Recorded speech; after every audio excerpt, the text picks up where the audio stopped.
buenas tardes. O malas. Depende de cuántos comerciales de San Valentín haya visto hoy. Yo soy Porfirio, el amargato.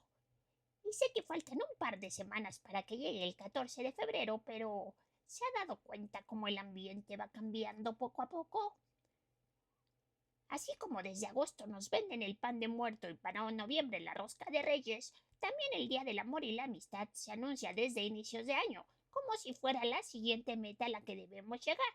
Poco a poco empiezan a aparecer aquí y allá los chocolates en cajas con formas de corazón, los globos, los peluches con lemas como abrázame, las postales y las tiendas se tiñen de rojo sangre, entre adornos y flores. Por eso yo le pregunto, ¿festeja usted el Día del Amor y la Amistad? Si es uno de esos que no festeja, este video es para usted. Pero si es uno de esos que sí festeja, también es para usted. Porque quizá usted no lo sepa, pero existimos unos seres oscuros, siniestros y mal encarados llamados millennials, para los que este día se ha transformado en un evento polarizado que amas o detestas. Al darme cuenta de que esa generación cuenta con traumas compartidos que lo han llevado a ser amantes o grinch del 14 de febrero, decidí hacer esta serie de videos en donde le hablaré de, sí, la educación sentimental de los millennials mexicanos. No nos culpe. Déjeme hablarle de esta especie de orco, de joven que nació por allá de finales de los 80 y mediados de los 90. Esta especie en particular se caracterizó por crecer con la televisión como niñera, por amamantarse de contenidos traídos por cadenas abiertas sin curador capaz de razonar cuáles eran los aptos para el horario AA y cuáles necesitaban supervisión adulta. Y bueno, que aunque los hubieran señalado, por aquellos años era complejo que los padres, más preocupados por qué iban a comer sus críos o a qué escuela anotarlos, se interesaran por saber qué consumían en la televisión. Tampoco se puede culpar a los padres. Era una época loca en donde la mayor parte de nuestros progenitores seguían siendo jóvenes de entre los 17 y 27 años, como promedio general. Criados mayoritariamente por la TV abierta y los VHS, nuestra educación sentimental fue peculiar. Muchos de nosotros quedamos a cargo de nuestras abuelas, esos seres amorosos que las películas de Hollywood nos pintan como tiernos personajes que hornean galletas y preparan chocolate, pero que en realidad venían de otras épocas mucho más turbias que nuestros padres, con una educación religiosa recalcitrante y concepciones del amor que las nuevas generaciones tacharían de agresivas.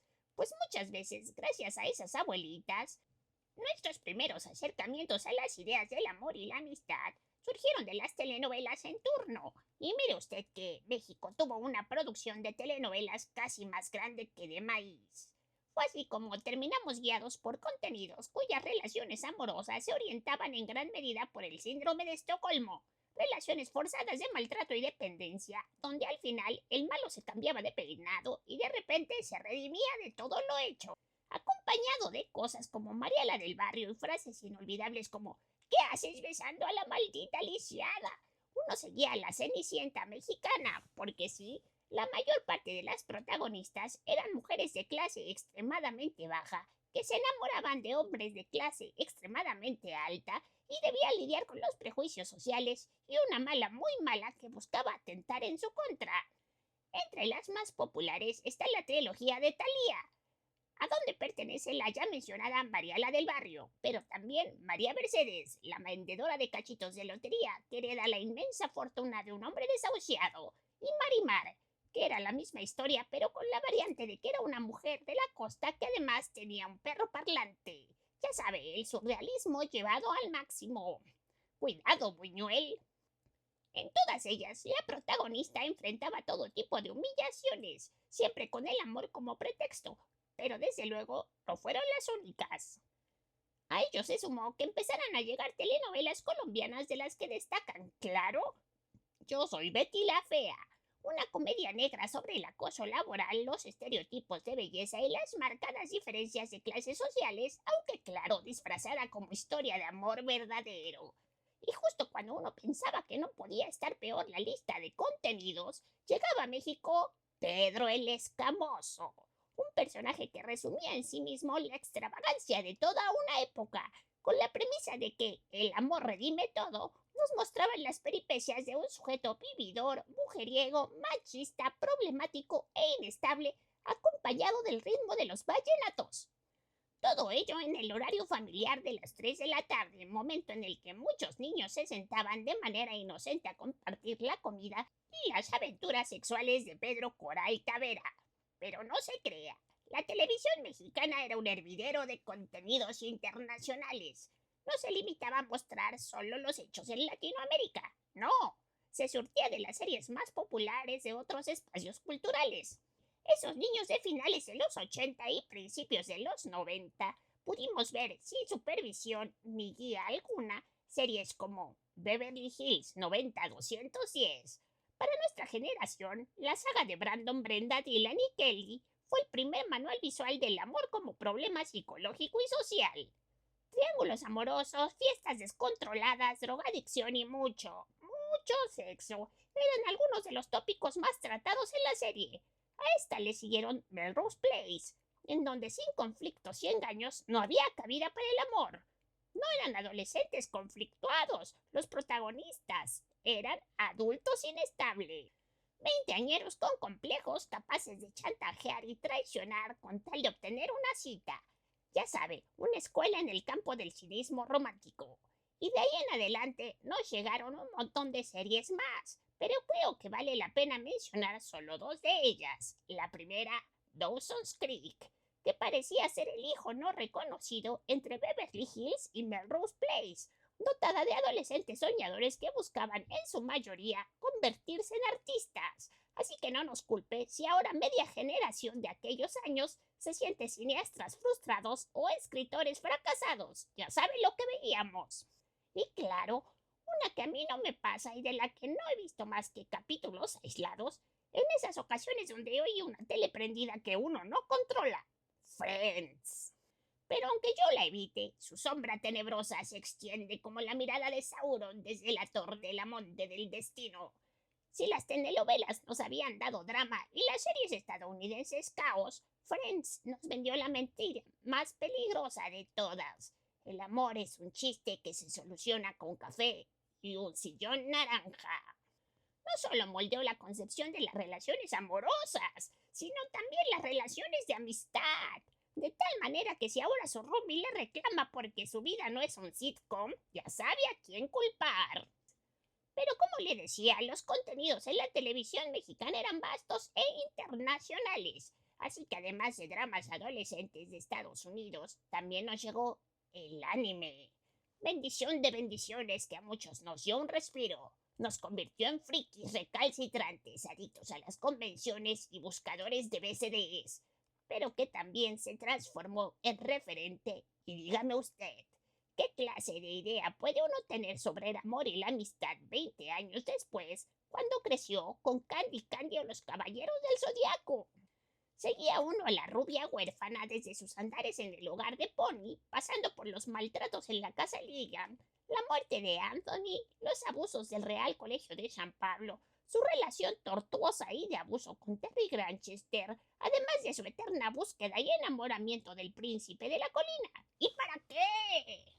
Para que una vez que da con él, ella decida quedarse a cuidar huérfanos. Disculpe usted si soy políticamente incorrecto. Seguramente hoy en día le darían el premio por ser una mujer empoderada que no necesita de un hombre en su vida. Pero compréndame, era uno un chiquitín de 7 u 8 años que la vio sudar sangre por el recuerdo del príncipe. Luego llega este, disponible, amable, cariñoso y lleno de millones, y ella se niega a estar con él. ¿Puede usted culpar a los italianos que hicieron un final alternativo con imágenes apócrifas en donde Terry se encuentra con Candy en un tren? ¿O se atrevería a malmirar a los franceses porque en su versión hicieron que el doblaje dijera que Anthony no había muerto, sino que solo estaba en estado vegetativo? Bueno, eso sí está un poco más raro. De alguna manera les parecía que el estado de coma perpetuo era menos agresivo que su extinción de este mundo.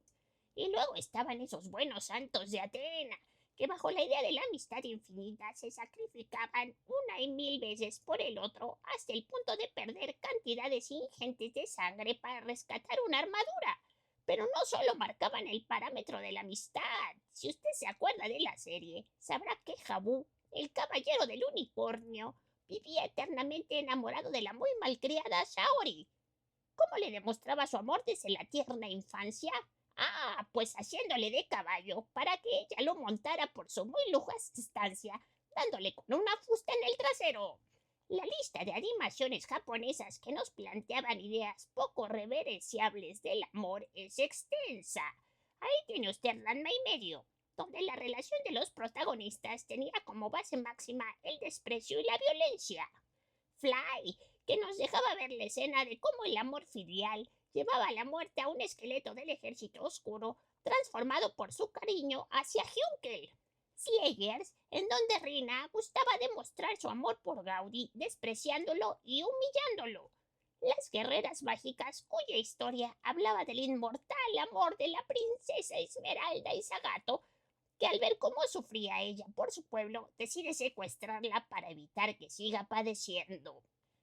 Ni pensar siquiera en Evangelion, cuyo posible tercer impacto se desencadena por la obsesión de un señor que decide clonar a su esposa con ayuda de su fiel amante, aunque ese tema es para otra ocasión.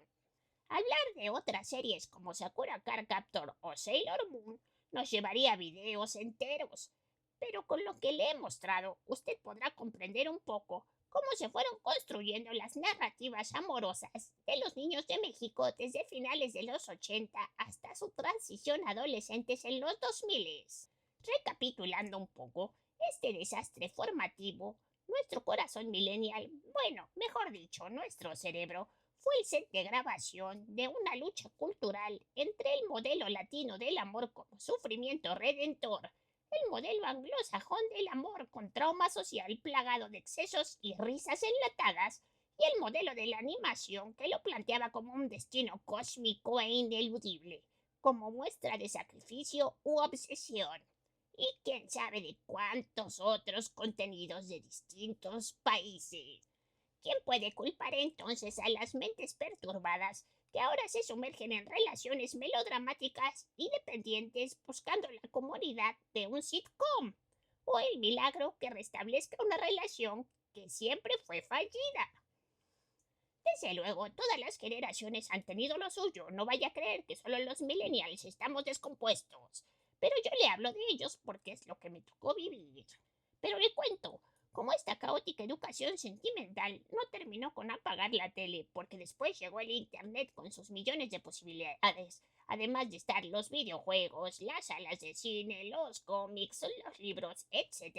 En los próximos videos de esta triste saga, le relataré qué nos mostraron esos otros contenidos, el cine, la música y sí, aunque no lo crea, la literatura.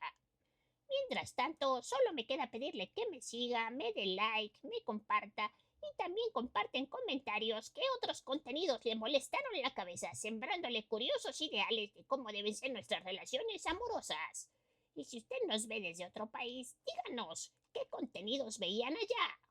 Nos vemos en el siguiente video para hablar de más cultura de masas, porque existe otra.